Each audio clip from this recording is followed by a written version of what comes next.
Hey everyone, and welcome back to The Explainer. Today we're digging into what is arguably the ultimate story trope, the reluctant hero. You know the exact one I'm talking about.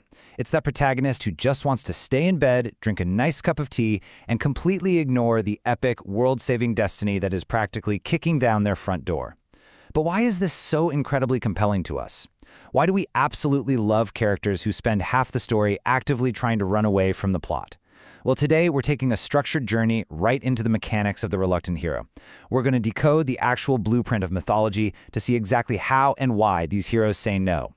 Here is our roadmap for today's explainer. First, the reluctant hero. Then, anatomy of the call. Third, a tale of two hobbits. Fourth, the role of the guide. And finally, saying no to destiny. Let's just jump right in. Part 1. The Reluctant Hero. Sick and tired of destiny. So, have you ever watched a movie or read a book and thought to yourself, honestly, why doesn't this main character just stay home? Well, you definitely aren't alone. Take a look at this quote from a 5-year-old Reddit thread over in the fantasy community. A user named SuperZeno vented their absolute frustration, writing, "I am sick and tired of seeing this trope. I want him to tell everyone and fate to fuck off. This is his life, his choice, and his determination." This user is just completely fed up with protagonists who inevitably cave to the pressure of destiny. They want a main character who stands their ground. You know, if they want to be a doctor instead of some magical, sword-swinging hero, they should just be a doctor.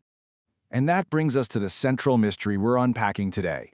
What actually happens when a hero just says no? And why are both audiences and authors so utterly obsessed with characters who would much rather enjoy the comfort of their own living rooms than, say, the glory of a blood-soaked battlefield? To really answer this, we have to look at the underlying architecture of storytelling itself. Which brings us to Part 2, Anatomy of the Call, the Monomyth framework. We really can't talk about heroes without talking about the academic framework created by Joseph Campbell back in 1949. It's famously known as the Monomyth, or the hero's journey. Campbell argued that all mythological adventures follow a very specific fundamental pattern. If we look at what he calls the departure phase, step 1 is the call to adventure. That's where normalcy gets interrupted. Step 2 is our topic of the day, the refusal of the call. Now, Campbell states that if a hero refuses, there are usually dire consequences. The adventure turns negative, bringing absolute calamity to the hero and their community. But if they finally accept, we move to step 3, receiving supernatural aid from a guide. Then comes step 4, crossing the first threshold into real danger, leaving all comfort behind. And finally, step 5. This step marks the true completion of the hero's departure, the belly of the whale. Now, according to Campbell, this is actually a form of self-annihilation. The hero isn't just traveling outward, they're journeying inward. They basically have to appear dead to their old world so they can be reborn into the new one. It marks the absolute point of no return. That old, comfortable life, it's gone forever. All right, Part 3, A Tale of Two Hobbits, Bilbo versus Frodo. So how does this academic theory actually look in practice? Let's apply the structural lens to two of the most famous reluctant heroes in all of literature, Bilbo and Frodo Baggins. We're talking about two hobbits who were completely uninterested in leaving their comfortable lives in the Shire. To do this, we're going to ground our analysis in a fascinating academic thesis by Per Lundberg from the University of Gothenburg. Lundberg meticulously compares the departures of Bilbo in The Hobbit and Frodo in The Lord of the Rings, using Campbell's exact monomyth framework. And what he finds is brilliant. While the underlying mythic structure is exactly the same, Tolkien deeply manipulates the detail. Take Bilbo, for example. For him, the call comes on a beautiful, sunny April day. He immediately refuses it. He clings to his sensible Baggins side, terrified of any discomfort. But when he finally heeds the call, it's a sudden, panicked sprint right out the front door. He is totally unprepared, physically and mentally. The guy literally leaves without even grabbing a pocket handkerchief. Now, Frodo, on the other hand, is the exact opposite. He is highly prepared. He grew up reading Bilbo's accounts of the outside world. Yet his departure is massively, almost dangerously, delayed. And the absolute crucial point here is the number 18. 18 years. That is the exact amount of time Frodo postponed his call to adventure after Bilbo left the Shire. Now, remember what we said about the traditional myth? Refusing or delaying the call is supposed to bring immediate punishment to the community. Lundberg argues that by waiting nearly 2 decades, Frodo's delay technically increased the risk to the entire Hobbit population, because it gave Sauron time to search for the ring. Tolkien completely subverts the typical rapid-fire hero's journey here. He lets Frodo just sit in his comfortable home for almost 20 years while the ultimate threat slowly, quietly mounted in the background.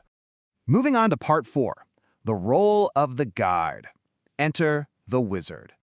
Now, let's be real. A hero rarely leaves the couch purely on their own. Someone has to push them. Let's shift our focus to the entity responsible for delivering that call to adventure and providing that vital supernatural aid we talked about, the guide. And in Middle-earth, that means entering the wizard. Now, some theorists suggest guides like Gandalf or Merlin are actually tricksters who maliciously lure innocent souls into life-threatening trials. But Lundberg's thesis strongly pushes back against this idea. He argues that Gandalf is not a trickster at all. Instead, he plays an avuncular, which basically means uncle-like, role. He's a mentor, a teacher, and a protector who genuinely awakens the suppressed, adventurous nature that's already living inside the hobbits. It's really cool to notice how Gandalf actually adapts his mentoring style for each specific hobbit. With Bilbo, Gandalf's approach is highly direct and physically present. He essentially handholds Bilbo right out the door, and he's physically there to help outsmart the literal threshold guardians, the 3 trolls. But with Frodo, Gandalf's approach is super distant. He offers grave, general advice about the ring, but is remarkably absent during Frodo's actual departure.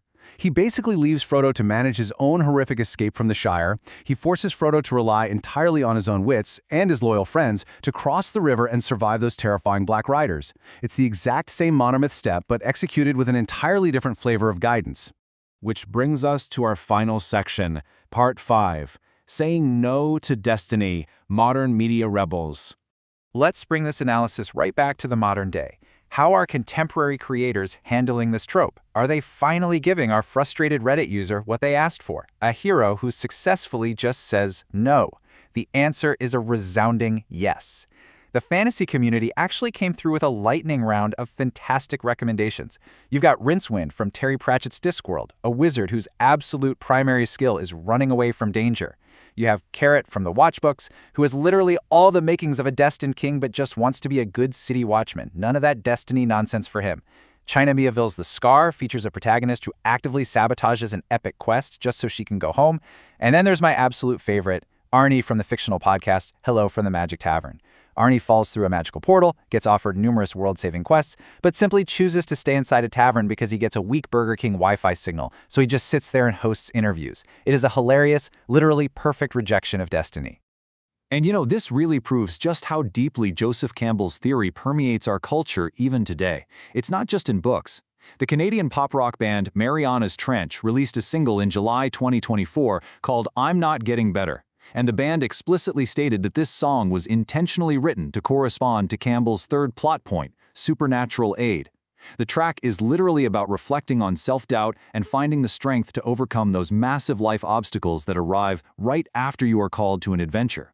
The Monomyth isn't just sitting in dusty textbooks, it is literally playing on the radio. So, we're going to wrap up this explainer today with a provocative question to leave you pondering. From Bilbo's panic dash out of the Shire, to Frodo's massive 18-year delay, right up to a guy refusing epic quests just for Burger King Wi-Fi, is true heroism about bravely accepting the fate that's handed down to you? Or is the ultimate heroic act having the sheer willpower to refuse the call, say no to destiny, and choose your very own path? Keep that in mind the next time you watch a protagonist stare wistfully out a window, wishing they could just stay in bed. Thanks so much for joining me on The Explainer today. Stay focused, keep learning, and I'll catch you next time.